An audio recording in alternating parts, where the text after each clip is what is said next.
Hello student, today I will teach you Hindi grammar of class 8th। आज हम हिंदी व्याकरण का दूसरा चैप्टर पढ़ेंगे। पहले चैप्टर में हम भाषा और व्याकरण के बारे में पढ़ चुके हैं। हमारा दूसरा चैप्टर है वर्ड विचार। इसे हम इंग्लिश में फोनोलॉजी कहते हैं। सबसे पहले हम वर्ड के बारे में जानेंगे कि वर्ड क्या है। भाषा की वह छोटी से छोटी ध्वनि जिसके खंड न किए जा सकें वर्ड कहलाती है। ठीक है, जब हम किसी से बात करते हैं या बोलते हैं तो हमारे मुंह से कुछ ना कुछ आवाज़ें या ध्वनियाँ ज़रूर निकलती हैं और इन्हें लिखने के लिए कुछ चिन्ह अंकित किए गए हैं, कुछ चिन्ह निश्चित किए गए हैं जिन्हें हम वर्ड कहते हैं। जैसे अ, फ, न आदि ये वर्ड हैं। इसके लिए जो संकेत बनाए गए हैं उन्हें ही हम वर्ड कहते हैं। अब हमें जानना है कि वर्णमाला क्या है। तो वर्णों के व्यवस्थित समूह को हम वर्णमाला कहते हैं। वर्णमाला दो शब्दों से मिलकर बना हुआ वर्ण और माला, जिसका अर्थ होता है वर्णों की लड़ी या माला।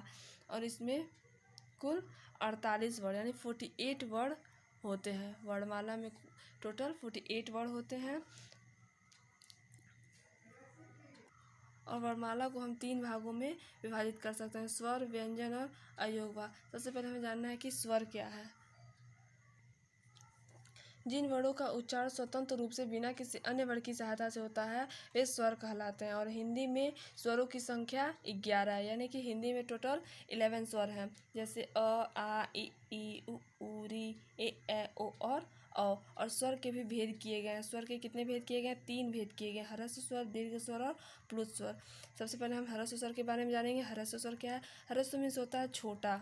ठीक है, तो जिन स्वरों के उच्चारण में कम समय लगता है और मुंह जो है श्वास जो है मुंह से झटके से बाहर निकलती है उसे हम ह्रस्व स्वर कहते हैं। ह्रस्व स्वर कितने होते हैं? 4 होते हैं, अ, आ, ई और री। इन्हें हम मूल स्वर भी कहते हैं क्योंकि बाकी स्वरों का निर्माण भी इन्हीं से हुआ है, इसीलिए इसे हम मूल स्वर कहते हैं। नेक्स्ट क्या है? दीर्घ स्वर। दीर्घ मीन्स होता है बड़ा। तो वे स्वर जिनके उच्चारण में ह्रस्व की तुलना में दुगुना समय लगता है वे दीर्घ स्वर कहलाते हैं। और इनकी संख्या कितनी है? 7 है, आ, ई, उ, ए, ओ और औ। और इसे हम संधि स्वर के नाम से भी जानते हैं। नेक्स्ट है प्लुत स्वर। वे स्वर जिनके उच्चारण में दीर्घ से भी ज़्यादा समय लगता है उसे हम प्लुत स्वर कहते हैं। और हिंदी में ओम एकमात्र ऐसा वर्ड है जो प्लुत स्वर का उदाहरण है। प्लुत स्वर का प्रयोग हम हर जगह नहीं कर सकते हैं, केवल वेद मंत्रों और प्रार्थना में ही प्लुत स्वर का हम प्रयोग कर सकते हैं। नेक्स्ट क्या है? स्वरों की मात्राएं। स्वर की मात्राएं 2 रूप में होती हैं, एक स्वतंत्र रूप में होती हैं और एक व्यंजन के साथ मिलकर होती हैं। इसे आप पढ़ लीजिएगा। नेक्स्ट हम व्यंजन के बारे में जानते हैं कि व्यंजन क्या है। जिन ध्वनियों के उच्चारण में स्वरों के सहयोग की आवश्यकता होती पड़ती है तथा उच्चारण में हवा मुख से अलग अलग स्थानों से टकरा कर बाहर निकलती है उसे हम व्यंजन कहते हैं। हिंदी में व्यंजनों की संख्या 33 है, यानी कि व्यंजन कितने हैं? 33। आप पिछली क्लास में पढ़ चुके होंगे। ठीक है, अब हम व्यंजन के भेद के बारे में जानते हैं। व्यंजन के कितने भेद हैं? व्यंजन के भी 3 भेद हैं, स्पर्श व्यंजन, अंतस्थ व्यंजन और ऊष्म व्यंजन। सबसे पहले हम जानेंगे स्पर्श व्यंजन क्या है। तो जिन व्यंजनों का उच्चारण करते समय जीभ मुख के किसी न किसी भाग को स्पर्श करती है उन्हें हम स्पर्श व्यंजन कहते हैं। और इनकी संख्या आपकी बुक में 27 लिखा हुआ है, बट इट इज़ रॉन्ग, 25 है। स्पर्श व्यंजन की संख्या कितनी है? 25, यानी स्पर्श व्यंजन 25 है, जिसे हम 5 वर्गों में बांट सकते हैं। आप यहाँ देख सकते हो 5 वर्ग हैं, क वर्ग, च वर्ग, ट वर्ग, त वर्ग और प वर्ग। और एक वर्ग में जो है 5 वर्ड है, प, फ, ब, भ और म। इस प्रकार इनकी संख्या कितनी हो जाती है? 25। नेक्स्ट हमें पढ़ना है अंतस्थ व्यंजन। जिन व्यंजनों के उच्चारण में अंदर से बाहर की ओर शक्ति लगानी पड़ती है और ये व्यंजन स्वरों और व्यंजनों के मध्य में स्थित होते हैं, इसलिए इन्हें हम अंतस्थ व्यंजन कहते हैं। इनकी संख्या कितनी है? 4 है। कौन कौन से हैं? य, र, ल और व। इसमें क्या होता है कि हमें अंदर से थोड़ी ताकत लगानी पड़ती है, इसलिए हम इसे अंतस्थ व्यंजन कहते हैं। नेक्स्ट है ऊष्म व्यंजन।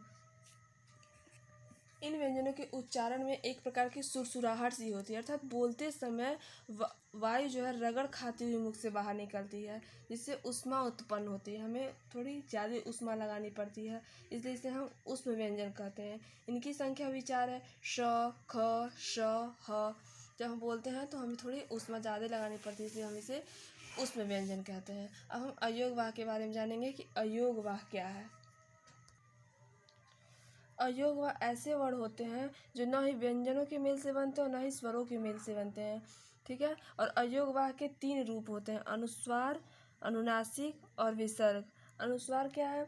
जब किसी वर्ण का उच्चारण करते समय वायु केवल नाक से निकलती है तथा वर्ण लिखते समय हम शब्द के ऊपर बिंदी लगाते हैं तो इस बिंदु को ही हम अनुस्वार कहते हैं। जैसे झंडा, पंछी, कंगन, ग्रंथ, वर्ड, जिस वर्ड के ऊपर ये बिंदी लगी हुई है इसी बिंदी को हम अनुस्वार कहते हैं।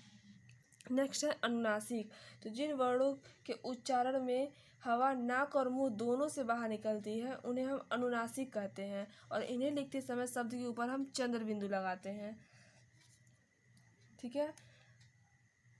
जैसे आँख, दांत, चांद, टांग, ऊपर ये चंद्र बिंदी लगा है। अनुस्वार और अनुनासिक में बहुत थोड़ा सा अंतर होता है और वो अंतर क्या है कि अनुस्वार में वर्ण का उच्चारण केवल नाक से होता है जबकि अनुनासिक में उच्चारण मुंह और नाक दोनों से होता है। अनुस्वार व्यंजन के उच्चारण में अधिक समय लगता है जबकि अनुनासिक में थोड़ा कम समय लगता है और अनुस्वार और अनुनासिक के प्रयोग से शब्द के अर्थ में परिवर्तन भी हो जाता है। नेक्स्ट क्या है? विसर्ग। हम भी विसर्ग के बारे में जान लेते हैं। विसर्ग क्या है? तो अक्षर के अंत में लगने वाले 2 बिंदुओं को विसर्ग कहते हैं और इसका उच्चारण हल्के से ह शब्द के साथ होता है, जैसे अतः, पुनः, प्रातः। हम जब इसे पढ़ रहे हैं तो लास्ट में थोड़ा सा ह का उच्चारण भी कर रहे हैं। नेक्स्ट संयुक्त व्यंजन क्या है? अब हमें संयुक्त व्यंजन के बारे में पढ़ना है। 2 व्यंजनों के संयोग से बने वर्ण को संयुक्त व्यंजन कहते हैं और इनकी संख्या 4 है। कौन कौन से हैं? छ, त्र, ज्ञ और स्र। छ शब्द क और स से बना है, त्र, त और र से बना है, ज्ञ, ज और य से बना है, श और र से बना है, ठीक है। आप इसे डिटेल पढ़ लेना। द्वित्व व्यंजन के बारे में पढ़ते हैं। द्वित्व व्यंजन क्या है? समान अर्थ बताने वाले शब्द जब 2 बार प्रयुक्त हो तो उन्हें हम द्वित्व व्यंजन कहते हैं और इन व्यंजनों में पहला शब्द व्यंजन रहित होता है और दूसरा स्वर सहित होता है। जब एक ही व्यंजन का शब्द एक साथ 2 बार प्रयोग होता है उसे हम द्वित्व व्यंजन कहते हैं और द्वित्व व्यंजन में पहला स्वर रहित होता है यानी वह वर्ड आधा होता है और दूसरा स्वर सहित होता है। जैसे बिल्ली, सेम वर्ड एक साथ आए हैं, 2 बार ल लिखा हुआ है लेकिन एक ल स्वर रहित है यानी आधा है और दूसरा स्वर सहित है जिसमें स्वर जुटा हुआ है। ऐसे ही कुत्ता है, पत्ता है, गुब्बारा है। नेक्स्ट हम वर्ण संयोग के बारे में पढ़ेंगे। वर्ण संयोग क्या है? वर्णों के आपस में मेल को वर्ण संयोग कहते हैं। ये 2 प्रकार से होता है, व्यंजन और स्वर का संयोग होता है और व्यंजन का व्यंजन से संयोग होता है। आप इसे पढ़ सकते हो, डिटेल दिया गया है, इसे आप अच्छे से पढ़ लीजिएगा। नेक्स्ट क्या है? वर्ण विच्छेद। किसी शब्द के वर्णों को पृथक पृथक करना ही वर्ण विच्छेद कहलाता है। पृथक पृथक मीन्स करना, पृथक पृथक मीन्स होता है अलग अलग करना। जैसे किसी भी वर्ड को हम पूरा उससे अलग अलग कर दें। जैसे कमला हुआ है, कमला में क है, उसमें स्वर है अ, म है, म में स्वर है अ और ल है, ल में स्वर जुड़ा है आ। ये इतने वर्ण मिल के कौन सा शब्द बनाते हैं? कमला। उसी तरह राजा है, विश्राम है, परिश्रम है, विज्ञापन है। जब इन सबको अलग अलग कर देते हैं, इसे स्वर निकाल देते हैं बाहर तो वो वर्ण विच्छेद कहलाता है। यहाँ पे सब इम्पॉर्टेंट है जो हम ऊपर पढ़ चुके हैं, इससे आप अच्छे से पढ़ लीजिएगा। It is very important.